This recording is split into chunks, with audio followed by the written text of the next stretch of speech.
Hello and welcome to our webinar today entitled Bypassing with Bots, How Adversaries Use Automated Services to Sidestep OTPs. So in short, we will be covering a recent rise in services that we've observed in the cyber underground, providing automated bots on platforms like Telegram and Discord to steal one-time passwords from unwitting victims. This webinar today will be delivered by myself, James Doran, an intelligence analyst at Intel 471, and I'll be presenting alongside my colleague, Vladimir Onescu, who works as a CTI researcher for us. So before we get into the presentation itself, I'd like to start with an overview of what we're going to be covering in the next 30 minutes. So we'll take the first few minutes to really set the scene about how we operate Intel 471 and how the way that we view what we like to call the cyber underground shaped this investigation into these OTP bypass bots. And from there, I'll be getting into the nitty-gritty of the operations to understand what caused their surge in popularity before diving into the business models that they operate off and the tactics, techniques, and procedures that we associate with the threat actors behind them. From there, I'll be handing over to Vlad, who will be taking a closer look at the technical side of these operations, as well as helping us to try to understand the type of people who might be creating and operating these bots. And then finally, to wrap up, Vlad will be taking a look into his crystal ball to patch together an idea of where we see this trend heading in the near future, before providing us with some recommendations for mitigating the threat that these bots pose to us. So to begin, I'd like to take a minute to explain how we operate as a company and how our view of the cyber underground influenced our investigation into the rise in these services. Well, we are a cyber threat intelligence company that scours what we term the cyber underground. This is this ecosystem that's largely made up of financially motivated cyber criminals that we'll cover in more depth later. And we do this to produce actionable intelligence in 4 primary areas. So firstly, we have adversary intelligence, where we're looking at the threat actors that actually inhabit the cyber underground and their objectives, their relationships amongst themselves, and their TTPs, their tactics, techniques, and procedures. So alongside this, we produce real-time malware intelligence. Our third area of intelligence is intelligence on the credentials that are being leaked and sold in the cyber underground. And then finally, we also produce intelligence on the latest vulnerabilities being exploited in the underground. So alongside our extensive collection infrastructure in the cyber underground, we have a team of researchers that are dotted around the globe with their ears close to the ground, working alongside our analyst team to turn the data that we get from the underground in the communications channels and forums and to turn this into actionable intelligence for our clients. So as you can see, with these researchers, we take what we like to call a boots on the ground approach to cyber threat intelligence, which can sound a little odd on the surface of it, since the work we do can realistically be done from anywhere in the world with a computer. But we believe that the best intelligence is produced by having local experts in situ in key regions across the globe to be close to the actor ecosystems that they're actually monitoring. So by now, you've heard me refer to what we call the cyber underground quite a few times. So it's probably best I explain what we mean by this term and how this relates to our investigation into these OTP bypass bots. So instead of using the terms deep and dark web and conjuring up these typical images of icebergs, which can be unhelpful and actually inaccurate when it comes to financially motivated cybercrime, we prefer to think of the cyber underground as a sort of marketplace of threat actors that props up the cybercrime economy. And we see this cybercrime economy in the underground as being supported by 3 key pillars, which we split into products, services, and goods. So within the cyber underground, this ecosystem of adversary forums and communications channels that allows threat actors to freely buy, sell, and discuss these products, services, and goods, this is what keeps the criminal marketplace liquid.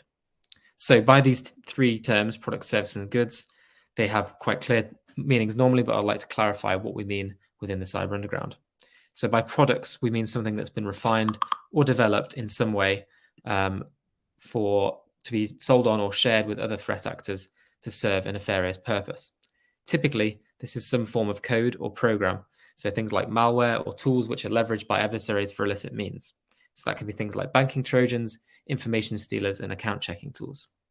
Next, we have services, which are, well, services. It's one of those words that's hard to define without using the word itself.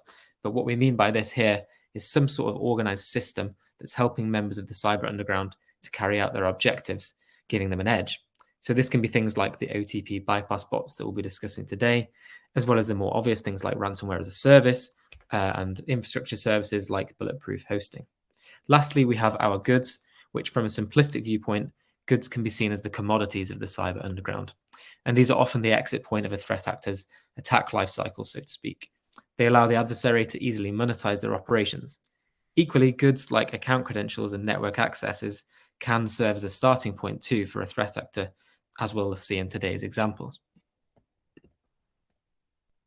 So, to better understand this model of the cyber underground and where today's OTP bypass services fit into this, let's take the example of the very imaginatively named threat actor A, who's purchased or acquired a large number of account credentials, a good within our model, on the underground.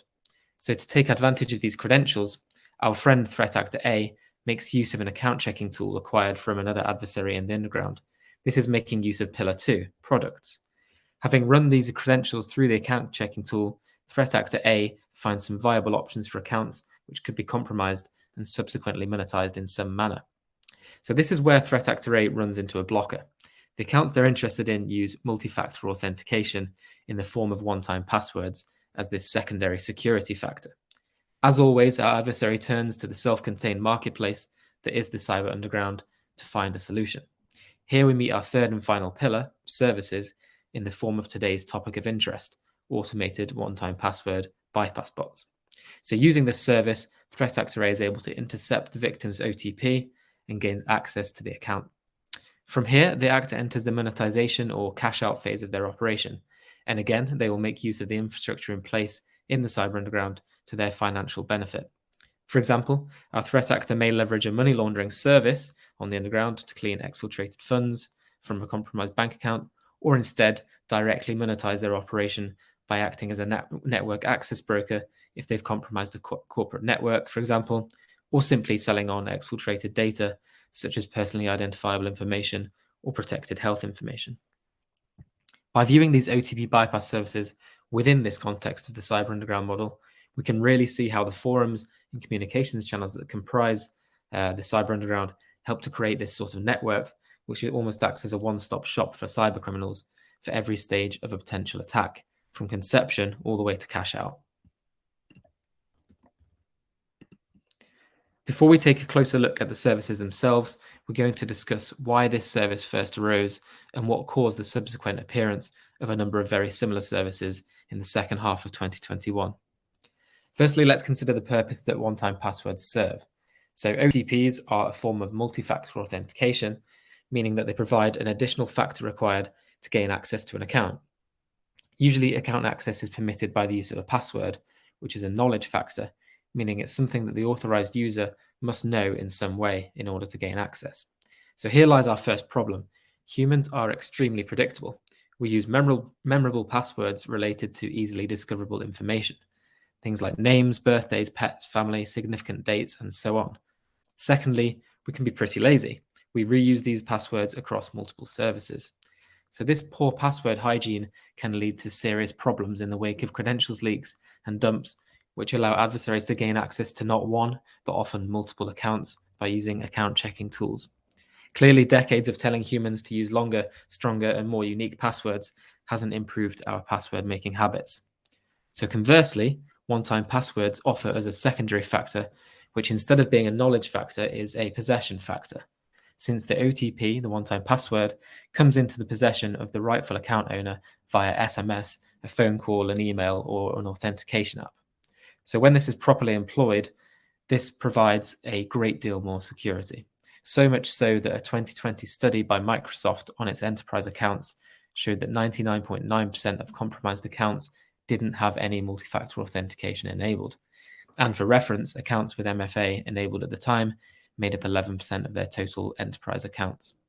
So the takeaway here is that multi-factor authentication is clearly a hurdle for our adversaries, and they want to gain an authorized access to our accounts. Now, multi-factor authentication and one-time passwords are no spring chickens. This is a technology that has been around for some time. Threat actors on the cyber underground have been trying to find workarounds for many years. But the recent rise in OTP bypass services can likely be attributed to mass adoption of multi-factor authentication techniques in businesses over the last 2 years. The move to adopt multi-factor authentication has no doubt been precipitated by COVID-19 and the seismic shift that we've seen towards remote working, with companies now needing to securely authenticate large numbers of remote workers. This means that multi-factor authentication and in turn one-time passwords that were once perhaps an occasional inconvenience for a threat actor are rapidly becoming the norm for a large number of services, and this is keeping threat actors out. For this reason, our adversaries want to find a neat, simple solution to this obstacle. And in this, we have the perfect storm for the appearance of underground services for bypassing OTPs that we saw in late 2021. As we can see by the graph showing 11 of these services becoming operational in quarters 3 and 4 of last year. These services address a need of the market, our cyber underground, and where there's demand in a market and willing buyers, it doesn't take long until for the supply to come along.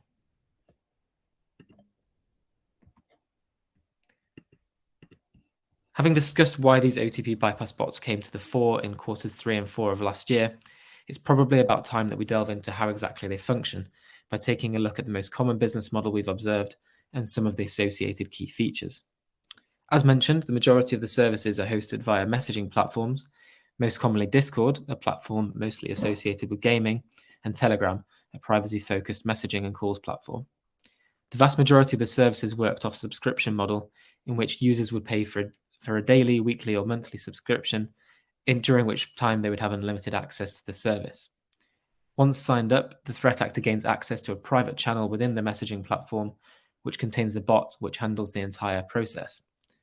The threat actor, our adversary, provides the bot with the name of the target, the company to be imitated, such as the name of the target's bank, and the contact details of the individual who's being targeted, typically a phone number. The threat actor prepares for the attack by using the victim's account credentials, obtained elsewhere on the cyber underground, to reach the page from which a one-time password can be triggered and sent to the victim. Meanwhile, the bot, using scripts tailored to the individual and company being imitated, a spoofed phone number often, and social engineering techniques, will typically call the target individual, informing them that they are about to be sent a one-time password to verify something or other. At the necessary moment, the bot automatically informs the threat actor to trigger the OTP to be sent. If sufficiently fooled, the victim will willingly provide or input the authentic OTP they've just received, often by email or text, and this will be captured by the bot and automatically forwarded to the threat actor via the relevant Telegram or Discord channel. The actor then simply inputs the one-time password, and they've gained unauthorized access to the account. The model is simple, and it contains the entire process within a free, widely available messaging app.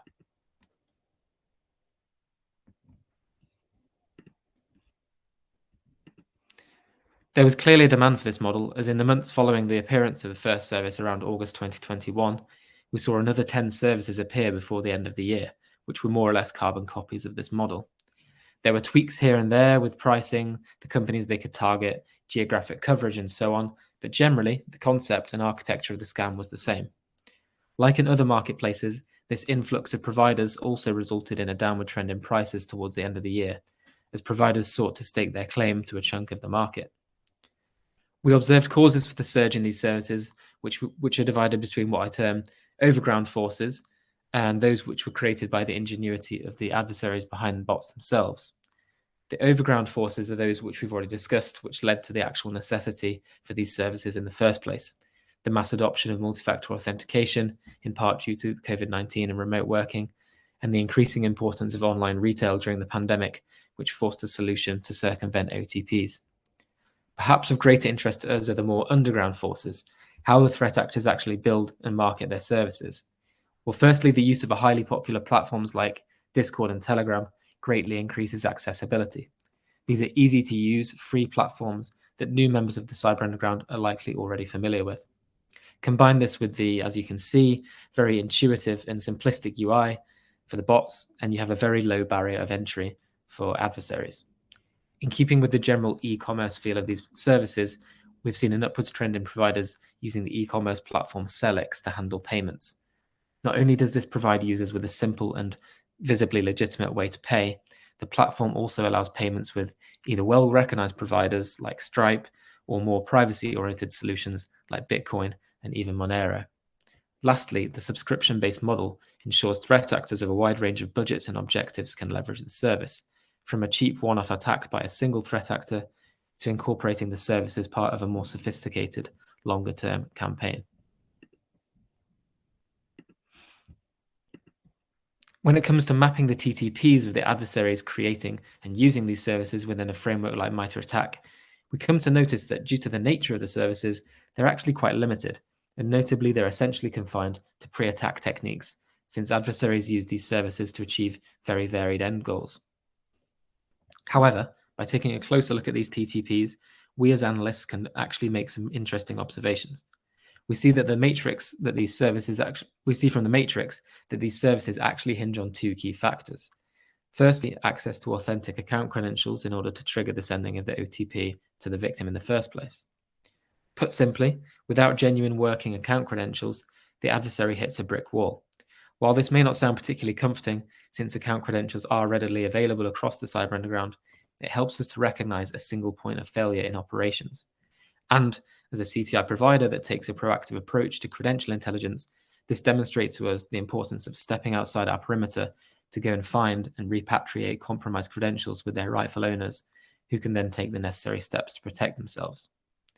Secondly, we see that social engineering in the form of spear phishing is another cornerstone of the entire service. By realizing that the adversary isn't leveraging sophisticated and well-obfuscated malware, we can identify other clear measures to improve our security posture, namely the proper education of employees and clients on the use of multi-factor authentication, which Vlad will address in more detail later. Another technique which grabs our attention is the stage capabilities technique, which we would typically associate with uploading or installing malware, tools, or web resources to adversary-controlled infrastructure as a pre-compromise technique. Here, however, our adversary is often merely leveraging platforms like Discord and Telegram's built-in services to openly stage their capabilities. This enables CTI researchers and analysts to more easily observe and analyze the pre-compromise behavior of our adversaries. Finally, although limited in technicality and number, it is worth noting how these few TTPs act as a gateway to a whole host of post-exploitation techniques, from privilege escalation and lateral movement within networks to the deployment of malware and extraction of sensitive data.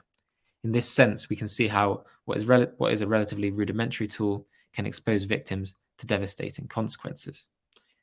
I'll now be handing over to Vlad, who's going to be taking a closer look at the technical side of things. Thank you, James, for the excellent overview. Going forward with the presentation, let's compare theory with practice. How do the bots actually function? So the bot works on the assumption that the threat actor already has the access credentials, phone numbers, and personally identifiable information of the victim account holder. This can be captured by using many methods, for example, phishing campaigns or via information stealer malware. The account credentials are required to start the OTP request process. The phone number is required to attempt the phone call, while the account holder name is needed to further tailor the social engineering attempt by making the call script appear more personalized. This way, the victim may be easier to trick into believing what the bot says. Bots are integrated with Discord or Telegram for customer ease of use. Live web pages have been historically used, and experienced threat actors are generally secretive and they keep their code private. Furthermore, we have also observed ready-made code, which was shared for free on GitHub. There is evidence that at least 3 different actors involved in the development of OTP bots have used borrowed code. Bots generally developed in the JavaScript programming language. They use the npm package manager and require the Node.js runtime environment. Instances of the bot being developed in Python have also been observed.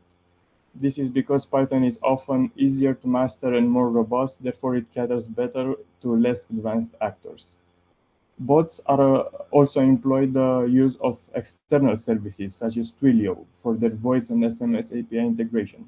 Legitimate and verified accounts are used in order to avoid detection.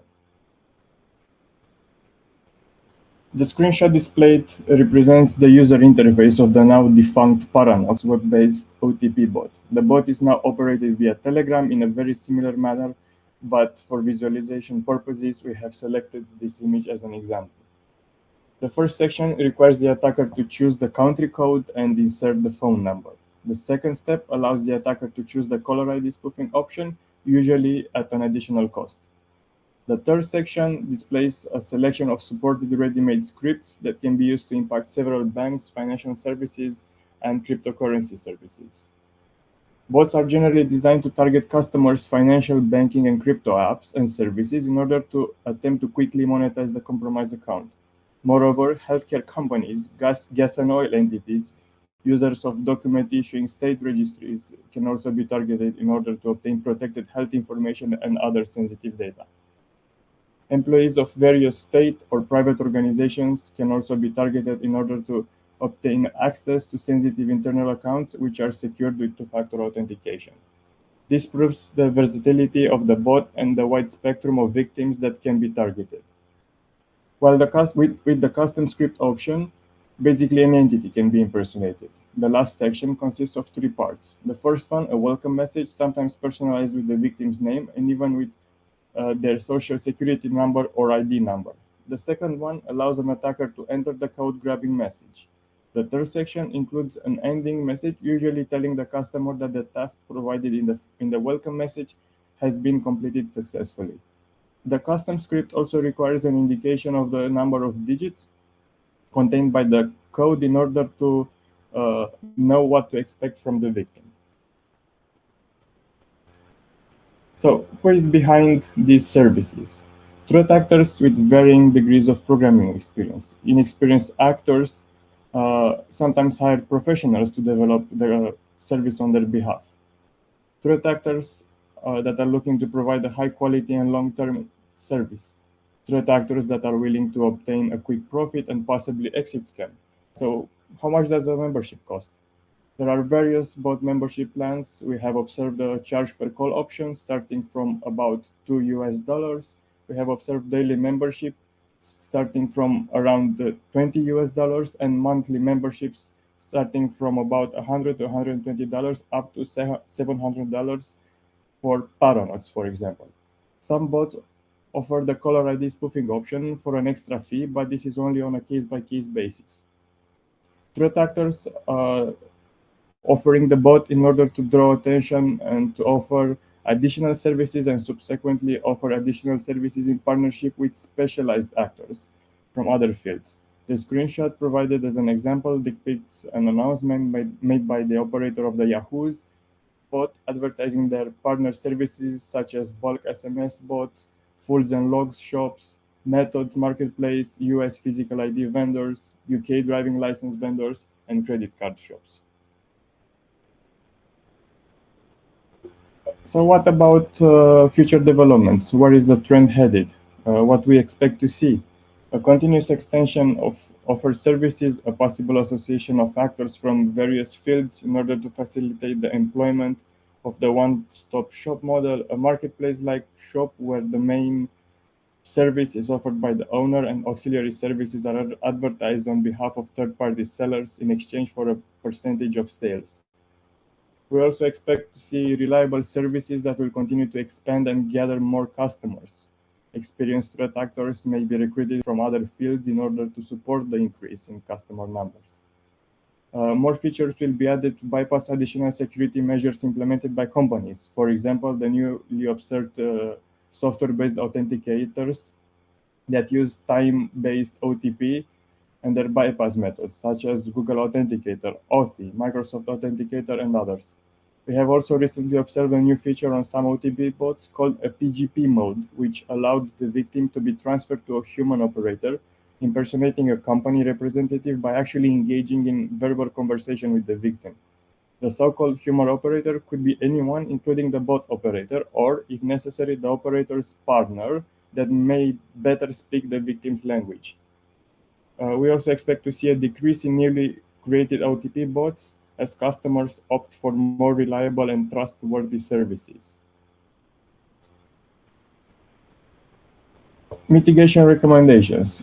We would recommend customer education and awareness campaigns to be launched, as the bots are designed to deceive humans and work on the assumption that the victims believes the presented information. Human factor is the most important security vector.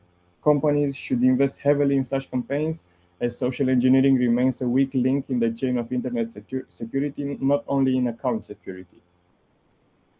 Implementation of physical USB keys for sensitive accounts.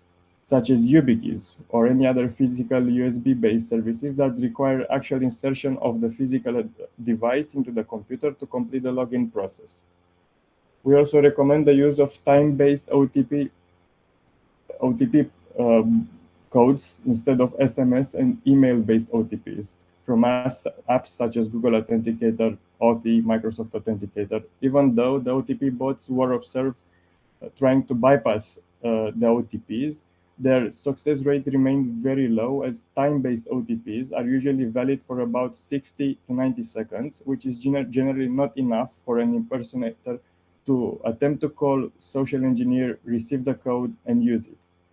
Also, it's more possible that victims might become aware of that such codes should not be shared. Thank you everyone for listening.